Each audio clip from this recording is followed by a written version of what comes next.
औज़ुबिल्लाहिमिनश्शैतानिर्रजीम बिस्मिल्लाहिर्रहमानिर्रहीम। Dear students, कैसे हैं? उम्मीद करती हूँ सब खैरियत से होंगे। जी, बहुत दिनों से मेरे पास कमेंट्स आ रहे थे कि मैथ का करवा दें, तो स्कूल में भी बच्चों ने बहुत कहा था, तो न्यू बुक्स हैं तो अभी तक समझ नहीं आ रही। तो आज हम डिस्कस करेंगे 9th की मैथ को, चैप्टर नंबर 1 को। चैप्टर नंबर 1 का नाम है रियल नंबर्स। ठीक है, इसका पहले करने से पहले हम स्टार्ट करने से पहले इसका ये सारा इंट्रोडक्शन लेंगे, ओवरव्यू कि इस इंट्रोडक्शन में क्या चीज़ है। आज जस्ट इस वीडियो में मैं आप लोगों को इसकी इंट्रोडक्शन, रियल्स नंबर के प्रॉपर्टीज़ बताऊंगी, और वो मैंने आउटलाइन कर चुकी हूँ। तो हम स्टार्ट करते हैं आउटलाइन से। अच्छा जी, अक्सर बच्चे कहते हैं मैम जी ये मैथ किसने बनाई। आज हम बताते हैं कि मैथ किसने और कब बनाई। ये इस वैसे बॉक्सेस में लिखा हुआ है, आप लोग देख सकते हैं। मूसा थे जिन्होंने मैथ में अलजबरा निकाला।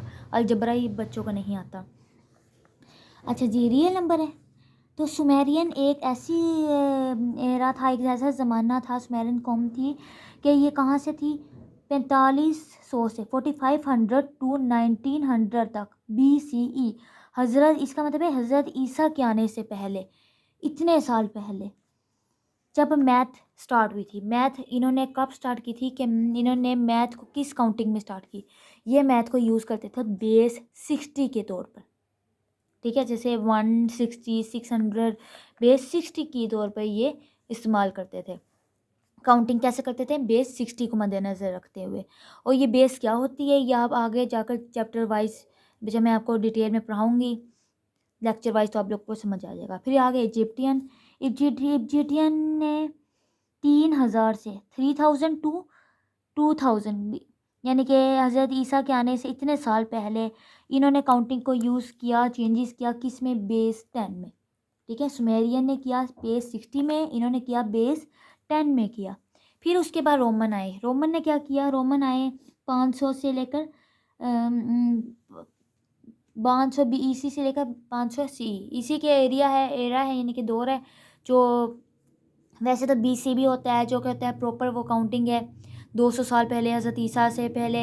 ये BCE और BC में फ़र्क इसलिए हो गया क्योंकि जो नॉन क्रिश्चियन है वो कहते हैं कि हज़रत ईसा हमारे गॉड नहीं है, तो उन्होंने काउंटिंग में चेंजेस कर दी। लेकिन इन सब के मतलब यही है ऑलमोस्ट। अच्छा जी, इन्होंने रोमन निकाले। रोमन जो कौम थी ना, रोमन लोग, उन्होंने रोमन काउंटिंग निकाली। उन्होंने अल्फ़ाबेट के 7 ऐसे अल्फ़ाबेट लिए, पूरी अल्फ़ाबेटिक जो थी उसमें से 7 अल्फ़ाबेट लिए।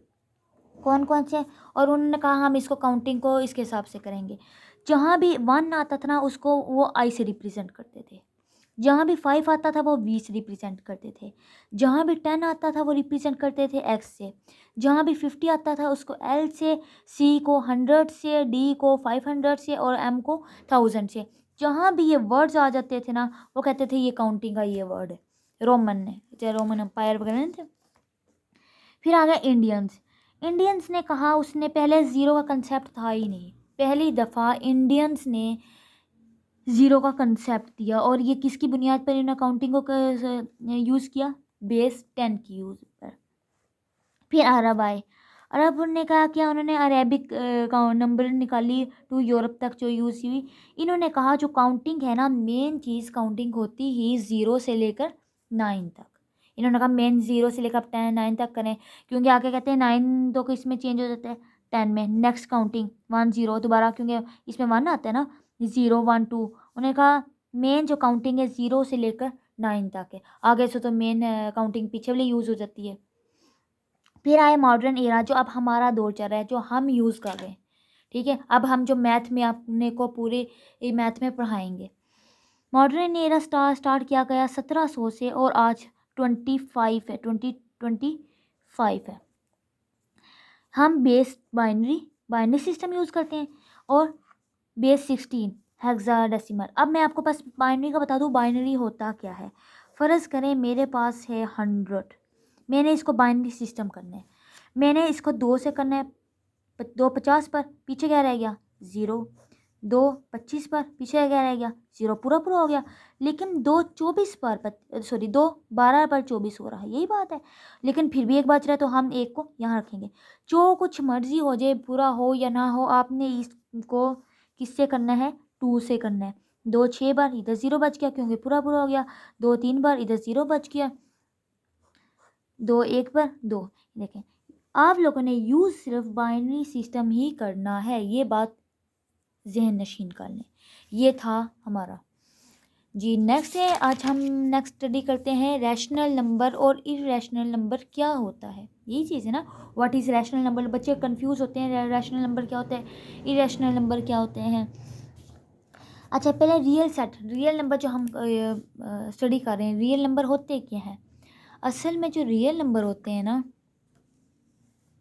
वो होते हैं रैशनल और इरेशनल के सेट को क्या कहते हैं, रियल नंबर कहते हैं। किस किस को, रैशनल तो आप कब से पढ़ते आ रहे हैं, क्या है इसके, जो मैं बुक को भी ही सामने रखूँगी। पहले मैं बता दूं, रैशनल नंबर और इरेशनल नंबर को हम किससे रिप्रेजेंट करते हैं। इसको करते हैं क्यू से, इसको करते हैं क्यू डैश से, ठीक है। इसका एक कंपोनेंट्स भी होते हैं। पहले हम बात करेंगे रियल नंबर।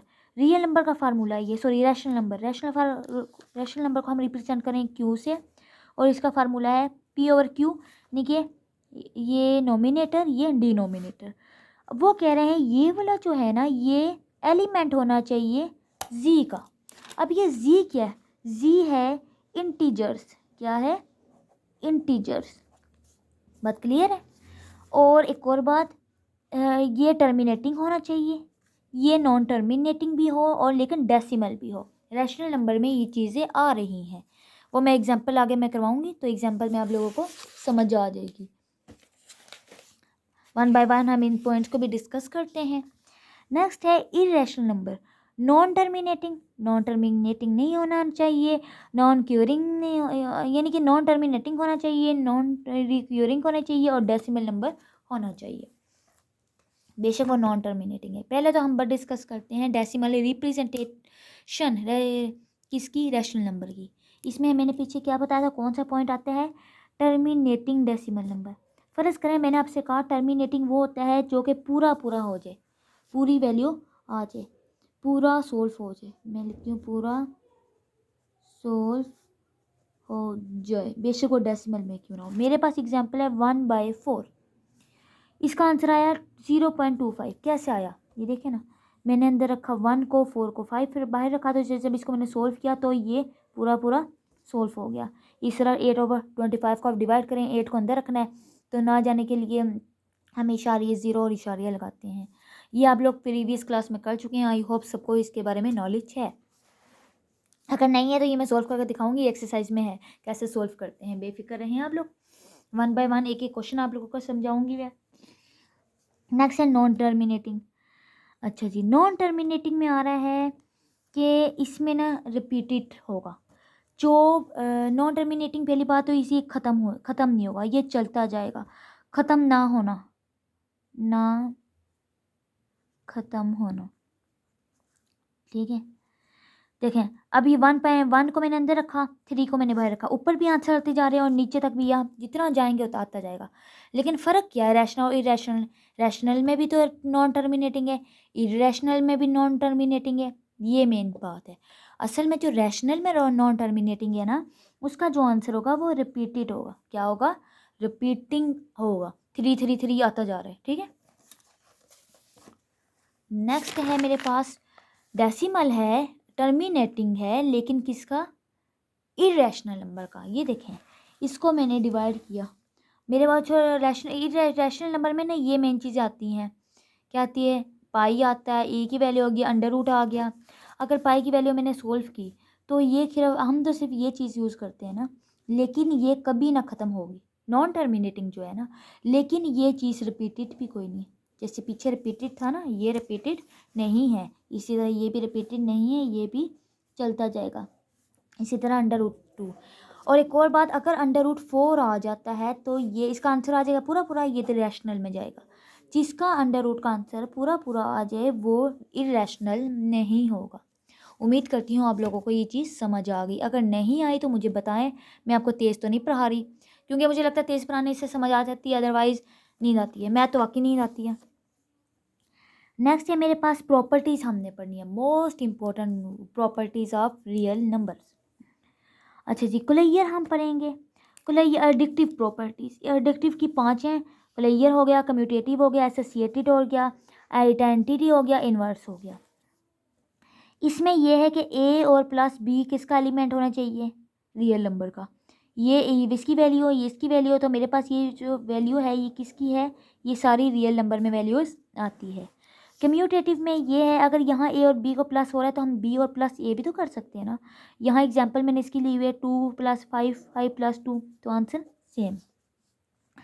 एसोसिएटेड में आती है कि इसको इस फॉर्म में लिखा जाता है, ए + बी, फिर ब्रैकेट आ जाती है बी + सी, ए + बी + सी, और जब आंसर इसका क्या है, लेफ्ट हैंड साइड और राइट हैंड साइड इक्वल आए। आइडेंटिटी में ज़ीरो आना लाजमी है। ए + 0 है तो यहाँ ए + 0 + ए हुआ। यहाँ भी मैंने क्या पुट किया, 5 + 0, यहाँ मैंने क्या पुट किया, 0 + 5, आंसर क्या आया है, 5 ही आया। नेक्स्ट है इन्वर्स, यानी कि उल्ट हो जाना। अगर मेरे पास 6 है तो इसका उल्ट क्या होगा, -6। इसी यहाँ ये अगर इन्वर्स है तो इसका उल्ट क्या हो जाएगा, +6। तो आंसर कटिंग कर कर ये क्या आ जाएगा हमारे पास, 0। बात क्लियर है।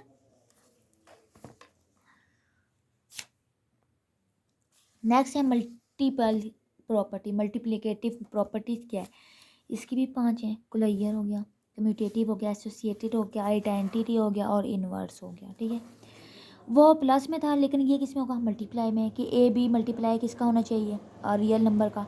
तो मैं कह सकती हूँ मैंने 2 नंबर लिए, 2 डिजिट्स लिए, 2 × 5, तो मेरे पास क्या आ गया, 10। इसी तरह कम्यूटेटिव में वहाँ प्लस हो रहा था, इधर क्या हो जाएगा, मल्टीप्लाई, दोनों तरफ से आंसर सेम। एसोसिएटेड में सेम वही चीज़ है, यहाँ प्लस था, अब यहाँ इनके दरम्यान में क्या है, मल्टीप्लाई, क्योंकि ये मल्टीप्लिकेटिव प्रॉपर्टीज़ है। वो क्या था, एडिक्टिव। इसी तरह आइडेंटिटी में दोनों तरफ हमने 1 लगाना है, वहाँ 0 लगाना था लेकिन ये मल्टीप्लाई, तो हमने यहाँ क्या लगाना है, 1। इन्वर्स में भी सेम है, देखें इन्वर्स में अगर इन्वर्स में इसमें आ जाएगा, भाई इस फॉर्म में आएगी, इसकी प्रॉपर्टी इस फॉर्म में आएगी। मैं आपको एक बार इसकी प्रॉपर्टीज भी सारी दिखा दूँ बुक से। ये देखें, ये इससे कट गया, ये इससे कट गया और 1 आ गया। ये होता है इन्वर्स प्रॉपर्टीज़, और ये मोस्ट इंपॉर्टेंट है। आगे जितनी भी एक्सरसाइज है इसी के बेस पर आप लोगों ने सॉल्व करनी है। नेक्स्ट है डिस्ट्रीब्यूटिव प्रॉपर्टीज़। हम डिस्ट्रीब्यूटिव प्रॉपर्टी और मल्टीप्लिकेशन और एडिशन के ऊपर पढ़ेंगे और सब्सट्रैक्शन के ऊपर पढ़ेंगे। एडिशन के ऊपर इस तरीके से पढ़ेंगे, 2 तरीके से पढ़ेंगे, एक तरफ होगा लेफ़्ट, एक तरफ राइट।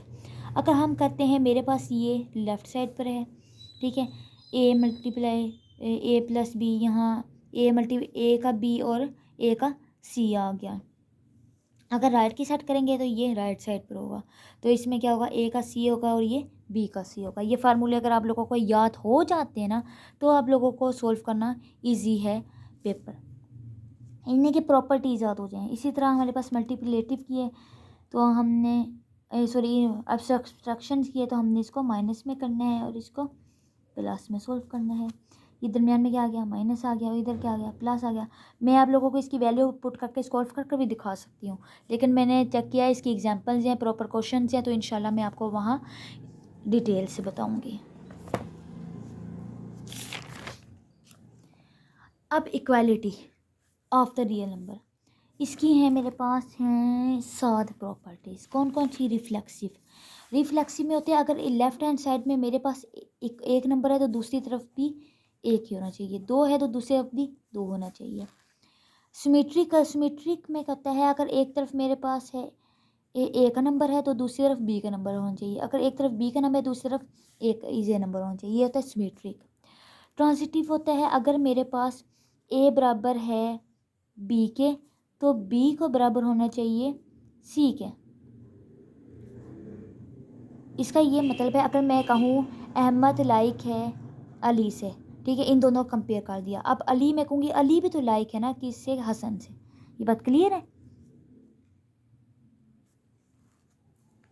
अच्छा जी, मल्टीप्लिकेटिव में अगर मैं ये है कि अगर ए = बी है, सी भी है, अगर इधर से मैं एक चीज़ मल्टीप्लाई कर रही हूँ तो दूसरी तरफ से भी इसको मल्टीप्लाई करूँगी सी से। एडिक्टिव में अगर एक चीज़ मैं ऐड कर रही हूँ तो दूसरी तरफ भी चीज़ को मैंने ऐड करना है, अगर सी को यहाँ ऐड किया तो दूसरी तरफ भी सी को ऐड करना है। कैंसलेशन का है कि अगर मेरे पास 2 प्रॉपर्टीज़ हैं तो अगर मैंने एक तरफ से कैंसिल करनी है तो दूसरी तरफ से भी इसको कैंसिल करना है। अच्छा जी, कैंसिलेशन अब वो था रिस्पेक्ट टू एडिशन, ये था respect to with respect to addictive. अगर यहाँ सी को कैंसिल किया तो यहाँ से भी सी को कैंसिल किया जी। नेक्स्ट मेरे पास है ऑर्डर प्रॉपर्टीज़, ठीक है। इसकी प्रॉपर्टीज़ हैं मेरे पास, मैं चेक कर लूँ, 6 प्रॉपर्टीज़ हैं। अच्छा जी, ट्रिकोटोमी प्रॉपर्टीज़, इसमें यह है कि ए बी एलिमेंट होना चाहिए आर के। इसको हम 3 तरीके से लिख सकते हैं कि ए इक्वल भी हो सकता है बी के, ए बड़ा भी हो सकता है बी से, ए छोटा भी हो सकता है बी से, ठीक है। ये किसी भी तरीके से प्रॉपर्टीज आ सकती हैं और ये मोस्ट इम्पोर्टेंट है। नेक्स्ट है ट्रांजिटिव, वो कह रहे हैं अगर ए बड़ा है बी से एंड और, तो बी भी तो बड़ा होगा ना सी से। अब वो कह रहे हैं अगर ए बड़ा है बी से, बी बड़ा है सी से, इसका मतलब ए सबसे बड़ा है सी से, ए बड़ा है सी से। जैसे मैं कहती हूँ मिनाहिल बड़ी है ईशा से, ईशा बड़ी है एमन से, ठीक है। नेक्स्ट एडिक्टिव, वो कह रहे हैं अगर ए बड़ा है बी से, यही बात है ना, ए बड़ा है बी से, अगर मैं ए के अंदर ऐड करती हूँ तो बी के अंदर भी ऐड हो, अगर हमने ए के अंदर ऐड करना है तो बी के अंदर भी आप ऐड कर दो। इसका मतलब अगर बेशक हम ऐड कर लें, ए ने हमेशा बड़ा रहना है बी से, ठीक है। इसी तरह अगर मैं कहती हूँ ए छोटा है बी से, बेशक हम इसके अंदर एक वर्ड ऐड कर लें डिजिट्स, फिर भी इसने छोटा ही रहना है। बात क्लियर है। अच्छा, मल्टीप्लिकेटिव, अगर मैं कहती हूँ ए बड़ा है बी से, तो अगर क्यों मल्टीपल हो रहा है वहाँ प्लस हो रहा था, अगर मैं इसको मैं सी में ऐड कर भी देती हूँ फिर भी ये बड़ा ही रहेगा, ठीक है। लेकिन उस सामने अगर ये पॉजिटिव हो, ठीक है, फिर ये सी बड़ा होगा 0 से। अगर ए छोटा है बी से, अगर मल्टीपल इसको मैं कर लेती हूँ तब भी ए छोटा ही रहेगा, बेशक इसका कोई भी वर्ड ऐड कर लो, बी से भी तो ऐड करना है ना, तो छोटा ही रहेगा। अगर ये मेरे पास क्या हो पॉजिटिव, अगर ये नेगेटिव चला जाता है, ए बड़ा है बी से और इसमें ऐड किया तो दरमियान वाला साइन चेंज हो गया, क्यों नेगेटिव में। इसको मैं एग्जांपल करती हूँ, मैंने कहा ए बी, ए बड़ा है बी से, ठीक है, तो इसके आंसर में ए सी, मैंने सी को ऐड किया लेकिन ये छोटा हो गया बी सी से, छोटा हो गया, ये होता है छोटे का वर्ण, ये कहते हैं छोटा। जिसके दोनों ओपन हो तो हम उसको कहते हैं बड़ा, जिसके दोनों मुंह। क्यों छोटा हुआ मैं बताती हूँ, क्योंकि ये नेगेटिव में था। अब नेगेटिव में क्यों आया, फर्ज करें मेरे पास ए क्या है 2 है और बी मेरे पास क्या है 1 है, ठीक है। मैंने सी को क्या ऐड किया, मैंने सी को ऐड किया -2, तो इधर से भी -2 ऐड किया और इधर से भी -2 ऐड किया, दो, तो मेरे पास क्या आ गया है -2 -4। अब इसका ये साइन नहीं होगा क्योंकि -2 बड़ा होता है किससे, -4 से, तो इसी अपना साइन चेंज कर ले। आ रही समझ, उम्मीद करती हूँ ये आप लोगों को समझ आ गई होगी। इसी तरह सेम डिवीजन का मेथड है कि ए छोटा है बी से, अगर मैं इसके दरमियान में इसको से डिवाइड करती हूँ किससे, सी से, तो ये अगर ये पॉजिटिव की फॉर्म में है। अगर आपको ऊपर वाला चीज़ समझ आ गई है ना, तो ये भी सेम ऐसी चीज़ है। जब मैं आपको इसकी एग्जांपल समझाऊंगी ना क्वेश्चंस में, तो आपको इंशाल्लाह ताला समझ आ जाएगी। इसी तरह ए छोटा है बी से, लेकिन यहाँ साइन चेंज हो गया, क्यों साइन चेंज हो गया, क्योंकि ये नेगेटिव है। अब इसको सोल्व करके देख लेना, आंसर आ जाएगा। अब आ गया रेसिप्रोकल। रेसिप्रोकल क्या होता है, अगर मेरे पास ए छोटा है बी से, तो मैं कहूँगी इसमें ए बड़ा हो जाएगा बी से, क्योंकि फ़र्ज़ करें ए की वैल्यू मेरे पास 5 है और ये इसकी वैल्यू मेरे पास 7 है। जब हम इसको ऊपर लेकर जाएंगे ना, इसको आप सोल्व कर लें, ठीक है। तो जब डिजिट्स में आंसर आ जाएगा ना, तो ये इसकी वैल्यू छोटी आएगी एज़ कम्पेयर टू इससे, ठीक है। इसी तरह ए अगर बड़ा है तो 20 है, तो यहाँ ये ए छोटा हो जाएगा। जी उम्मीद करती हूँ आपको ये चीज़ समझ आ गई होगी। अगर मैंने तेज़ ना पढ़ाया हो, क्योंकि मैं आप लोगों से हर वीडियो में पूछती हूँ, बता दें मेरी स्पीड तेज़ तो नहीं। अदरवाइज़ मुझे कमेंट्स में लाजमी बताइएगा जहाँ से समझ नहीं आई। जहाँ से आप लोगों को समझ नहीं ना आई तो इंशाल्लाह ताला आगे जो ये सिर्फ प्रॉपर्टीज़ थी, इस प्रॉपर्टीज़ की मैंने आप लोगों को एग्जांपल से अभी समझानी है, ठीक है। 14 एग्जांपल है इस एक्सरसाइज में, और इंशाल्लाह ताला हम 1 बाय 1 इसको करेंगे। एक्सरसाइज है 1.1, 1.2, 1.3 और बहुत ही ईजी चैप्टर है। उम्मीद करती हूँ आप लोगों को ये चीज़ समझ आ गई होगी। अगर कहीं से भी मिस्टेक हुई है, कोई गलती हुई है तो मुझे लाजमी बताइएगा। फिर मुलाकात होगी इंशाल्लाह ताला नेक्स्ट लेक्चर में। तब तक के लिए अल्लाह हाफिज़।